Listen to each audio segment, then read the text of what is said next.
यहाँ पे एक स्टूडेंट हैं रोशन, उनका कहना है कि सर जो ग्रामर के टॉपिक्स बाकी है उन्हें भी करा दीजिए। तो रोशन भाई, मैं आपका ग्रामर के सारे टॉपिक्स कंप्लीट ज़रूर करवाऊँगा।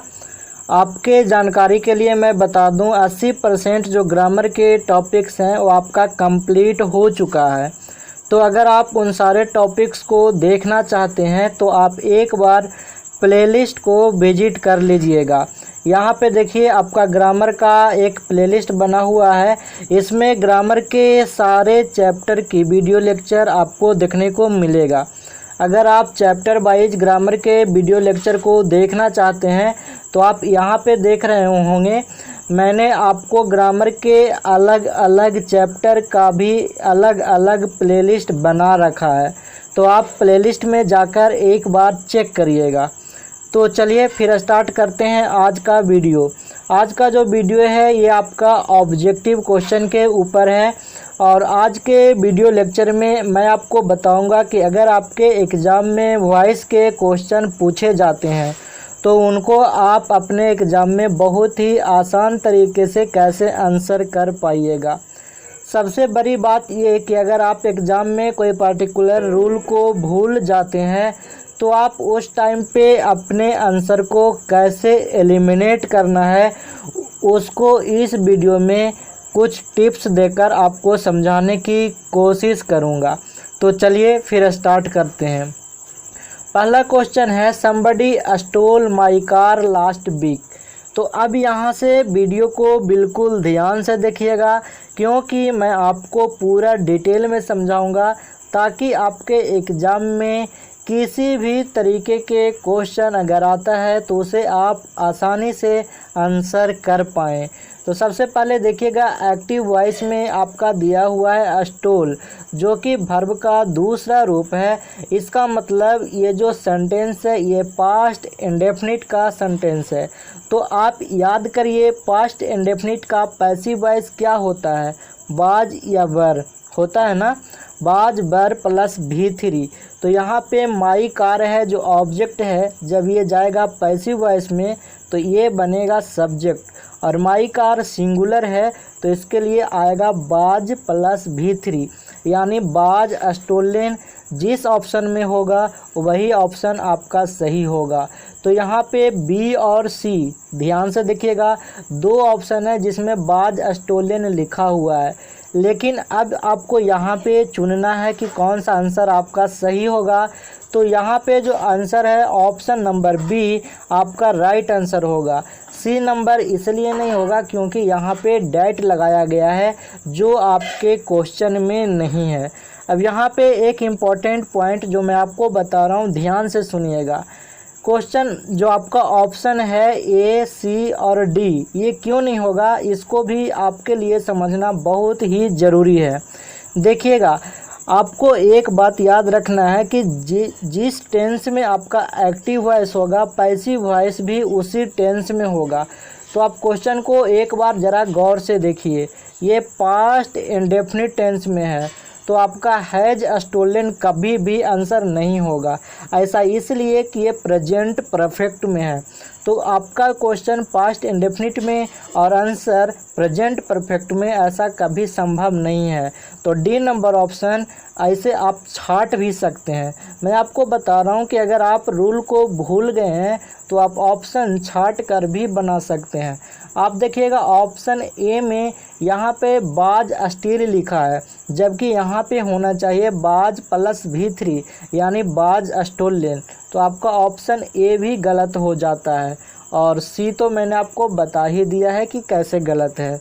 तो यहाँ पे पहला नंबर क्वेश्चन के लिए जो सही ऑप्शन है वो है ऑप्शन नंबर B, यानी दूसरा ऑप्शन आपका राइट आंसर है। चलिए क्वेश्चन नंबर 2 में चलते हैं। क्वेश्चन है Sharma was cleaning the house. यहाँ पे आप देख रहे होंगे कि आपका जो क्वेश्चन है एक्टिव वॉइस में पास्ट कंटिन्यूअस टेंस में है। तो कोई भी, मैंने आपको क्या बताया है कि सबसे पहले आप यहाँ पे वर्ब को पकड़िए। तो यहाँ पे बाज प्लस V4 है, यानी इसका पैसिव वॉइस होगा बाज या वर प्लस बीइंग प्लस V3 होगा। आपको रूल याद होगा। तो आप देखिए कहाँ पे लिखा हुआ है बाज या बर बीइंग प्लस V3। एक बात और गौर करिएगा, ये जो द हाउस है ये जाकर पैसिव वॉइस में सब्जेक्ट बनेगा और ये सिंगुलर है तो क्या आएगा, बाज आएगा, है ना, बाज बीइंग क्लीन्ड आएगा। तो इस तरीके से आपका जो ऑप्शन सी है आपका राइट आंसर होगा दूसरा नंबर क्वेश्चन के लिए, क्योंकि यहाँ पे लिखा हुआ है बाज बीइंग क्लीन्ड, है ना। अब मैं आपको बात करता हूँ कि बाकी के ऑप्शन क्यों नहीं होंगे। आपके लिए क्यों नहीं होगा ये भी जानना बहुत ज़रूरी है, क्योंकि आपके एग्ज़ाम में जब क्वेश्चन आएगा तो आप उसे अच्छे से कर पाएँ, इसीलिए मैं तो बताऊँगा। पहला नंबर ऑप्शन आपको इसलिए नहीं हो सकता क्योंकि यहाँ पे लिखा है द हाउस बाज क्लीन्ड, जबकि हमें चाहिए बाज बीइंग। दूसरा नंबर ऑप्शन नंबर बी गलत इसीलिए होगा क्योंकि ये फ्यूचर में है, जबकि आपका क्वेश्चन पास्ट में है। अब चलते हैं option number D. Option number D क्यों नहीं होगा? ऑप्शन नंबर डी इसीलिए नहीं होगा क्योंकि यहाँ पे प्रेजेंट में लिखा हुआ है इज बीइंग, जबकि आपकी क्वेश्चन जो है वो पास्ट में है। तो मैंने आपको बताया है कि जिस टेंस में एक्टिव वॉइस होगा पैसिव वॉइस भी उसी टेंस में होगा। तो आपको यहाँ पे समझ में आया होगा। दूसरा नंबर क्वेश्चन के लिए सही आंसर है ऑप्शन नंबर सी, ठीक है। चलिए तीसरा नंबर क्वेश्चन है she gave me a book. इस तरीके के क्वेश्चन आपके एग्ज़ाम में बहुत ज़्यादा पूछे जाते हैं। यहाँ पे देखिएगा पहला ऑब्जेक्ट और ये दूसरा ऑब्जेक्ट। यहाँ पे क्वेश्चन में दो ऑब्जेक्ट है तो इसका पैसिव वॉइस भी आप दो तरीके से बनाएंगे, लेकिन यहाँ पे ऑप्शन दे रखा है तो ऑप्शन के हिसाब से अगर बात करेंगे तो कौन सा होगा, तो ऑप्शन नंबर ए आपका राइट आंसर है। कैसे, मैं आपको बता रहा हूँ। एक्टिव वॉइस में यहाँ पे आप देख रहे होंगे पास्ट इंडेफिनिट टेंस का एक्टिव वॉइस है, तो इसका पैसिव वॉइस मैंने अभी कुछ देर पहले बताया है बाज या बर प्लस V3। अब यहाँ पे ध्यान दीजिए अ बुक ये जाकर पैसिव वॉइस का सब्जेक्ट बनेगा, या फिर आप ऐसे कहें कि मी जाकर सब्जेक्ट बनेगा। तो जब मी बनेगा तो ये सिंगुलर होगा, तो इसके लिए बाज प्लस V3 आएगा, है ना। तो आई वाज गिवन यहाँ पे आप देख रहे होंगे, और यहाँ पे जो सी है सब्जेक्ट है एक्टिव वॉइस में उसको बाई हर किया गया है। तो ऑप्शन ए आपका सही है इस मामले में। अब मैं आपको बताता हूँ कि ऑप्शन बी गलत क्यों होगा। ऑप्शन बी गलत इसलिए है क्योंकि यहाँ पे जो स्टार्टिंग है वो सी से ही स्टार्ट हो चुका है, जो कि एक्टिव वॉइस का सब्जेक्ट ही है।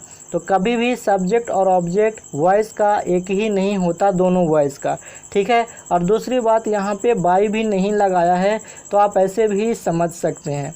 सी नंबर ऑप्शन गलत इसलिए है क्योंकि यहाँ पे प्रेजेंट में लिख दिया, मतलब इज गिवन लिख दिया, जबकि आपका क्वेश्चन पास्ट टेंस का है ना, तो इसलिए गलत है।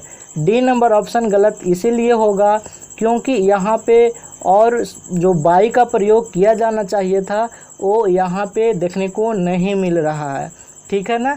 तो इस कारण से डी नंबर ऑप्शन आपका गलत होता है। चलिए अब चलते हैं 4 नंबर क्वेश्चन की तरफ। क्वेश्चन है I have bought a new car. जैसे ही आपको हैव प्लस V3 दिखा तो मैंने आपको बताया है कि इसका पैसिव वॉइस होता है हैज या have plus been plus V3, यानी हैज बीन बाउट आना चाहिए या फिर हैव बीन बाउट आना चाहिए। तो यहाँ पे देखिए आ न्यू कार ये जाकर सब्जेक्ट बनेगा और ये सिंगुलर है, तो हर हालत में हैज बीन बाउट वाला आंसर होगा, तो जो कि आपका ऑप्शन नंबर सी में है। तो 4 नंबर क्वेश्चन के लिए सही आंसर है ऑप्शन नंबर सी। अब बताता हूँ डी क्यों नहीं होगा, क्योंकि डी आपका पास्ट में है, हैड बीन लगा हुआ है, और आपका क्वेश्चन प्रेजेंट में है, तो टेंस चेंज हो गया, ठीक है ना। और मैंने आपको पहले ही बता रखा है कि एक्टिव वॉइस जिस टेंस में होगा पैसिव वॉइस भी उसी टेंस में होगा। अब आते हैं option number A. Option number A भी गलत होगा क्योंकि ये पास्ट में है, जबकि आपका क्वेश्चन प्रेजेंट में है। अब चलते हैं बी नंबर ऑप्शन क्यों गलत है। बी नंबर ऑप्शन तो आपका प्रेजेंट में है, लेकिन क्वेश्चन जो है प्रेजेंट परफेक्ट में है, और जो बी नंबर ऑप्शन है वो प्रेजेंट इंडेफिनिट में है, तो ये भी टेंस अलग है। यहाँ पे आपका जो सही आंसर होगा ऑप्शन नंबर सी आपका राइट आंसर होगा। चलिए 5वां नंबर क्वेश्चन कहता है we must respect the elders. ये तो बहुत ईजी है, मैंने आपको बताया था कि जब भी कोई मॉडल वर्ब वाला पैसिव वॉइस आए तो उसके साथ सिर्फ मस्ट अगर यहाँ पे है तो इसका पैसिव वॉइस होगा मस्ट बी, कैन का कैन बी, शुड का शुड बी, बिल का बिल बी, ऐसे मैंने आपको बता रखा है। तो मस्ट बी आपका जो भी ऑप्शन होगा वो आपका सही आंसर होगा, यानी बी नंबर ऑप्शन आपका सही है। ठीक है, तो इसमें ज़्यादा समझाने की कोई बात नहीं। अब चलते हैं क्वेश्चन नंबर 6 की तरफ। कहता है who has stolen my binoculars. अब यहाँ पे देखिए ये दूरबीन को बोलते हैं, ठीक है, और ये प्लूरल है ना, एस लगा हुआ है और ऐसे भी ये प्लूरल होते ही हैं।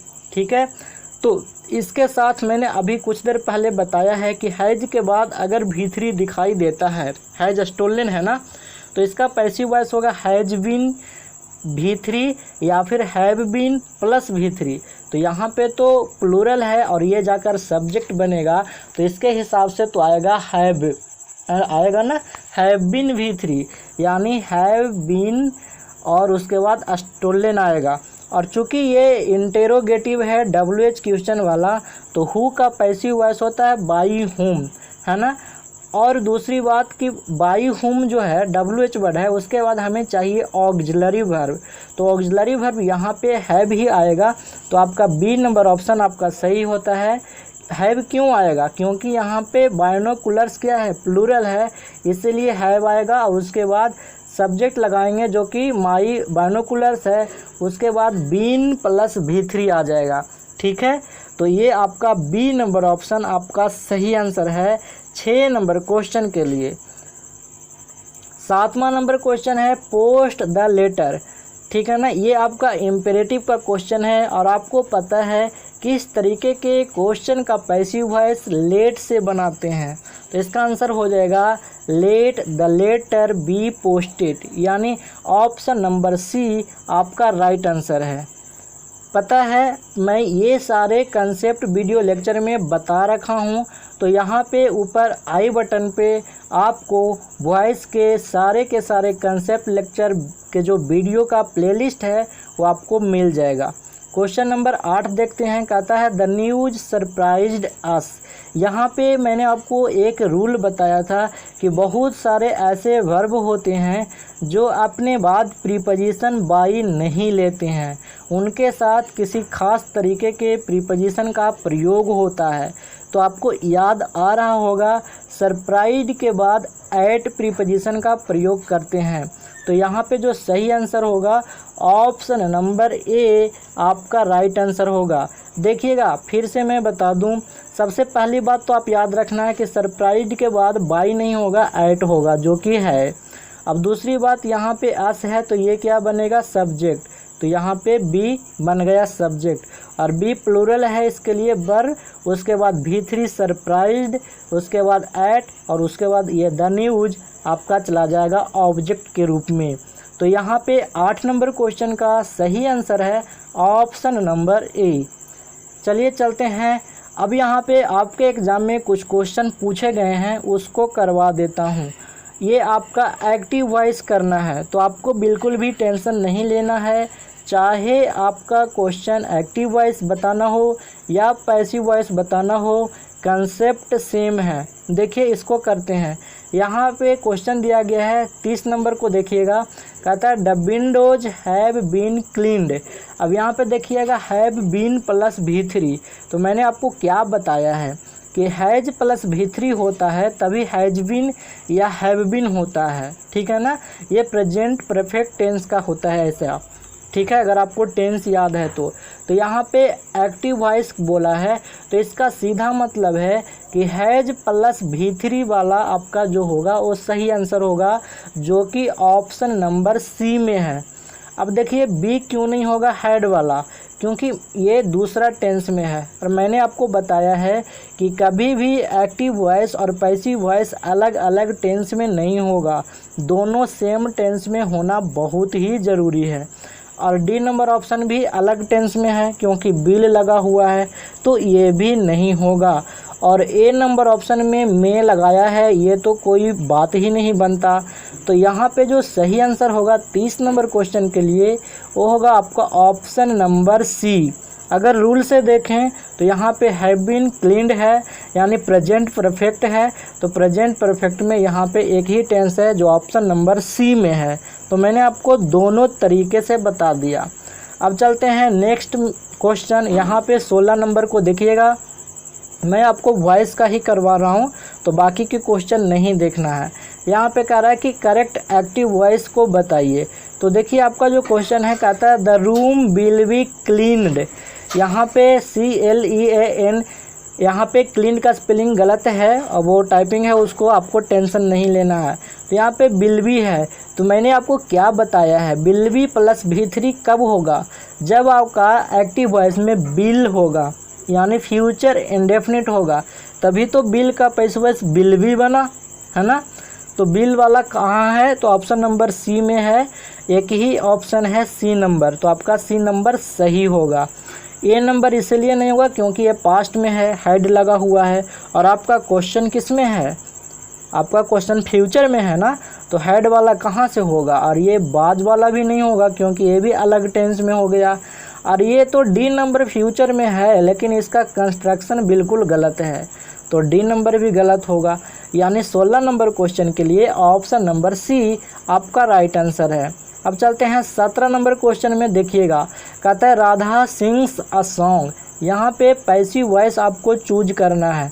तो देखिए ये तो साफ पता चल रहा है प्रेजेंट इंडेफिनिट टेंस का एक्टिव वॉइस है, तो इसका पैसिव वॉइस क्या होता है, is M R plus V3 होता है, आपको पता होगा। तो is M R plus V3 आपका ऑप्शन नंबर एक ही में है, जो कि ऑप्शन नंबर बी में है, एक ही ऑप्शन में है, तो आपका बी नंबर ऑप्शन आपका सही होता है। अगर आपको यहाँ पे रूल याद नहीं आ रहा ना तो कैसे बनाइएगा, देखिए यहाँ पे देखिए क्वेश्चन क्या है, प्रेजेंट में है क्योंकि सिंग्स लिखा हुआ है, तो ए नंबर ऑप्शन देखिए पास्ट में है, तो होगा, कभी नहीं होगा, मैंने बताया है। सी नंबर भी नहीं होगा क्योंकि सी नंबर भी पास्ट में है और डी नंबर भी पास्ट में है। तो मेरा इस वीडियो बनाने का मतलब ये था कि अगर आप थोड़ी सी समझदारी से क्वेश्चन को अटेम्प्ट करते हैं तो आप बहुत अच्छा स्कोर कर पाएंगे इस तरीके से। तो मैं आपको एक बात और बता दूं कि अगर आप मेरा PDF लेना चाहते हैं किसी भी चैप्टर का, या फिर आप ई-बुक लेना चाहते हैं, या अपने एग्ज़ाम से रिलेटेड प्रतिदिन क्यूज करना चाहते हैं, तो आप बीरबल प्रसाद सर टेलीग्राम चैनल को ज्वाइन करिएगा। और टेलीग्राम चैनल के जो लिंक है इस वीडियो के डिस्क्रिप्शन बॉक्स में मिल जाएगा। तो आज तक इतना ही। Thanks for watching, bye bye, मिलते हैं नेक्स्ट वीडियो में।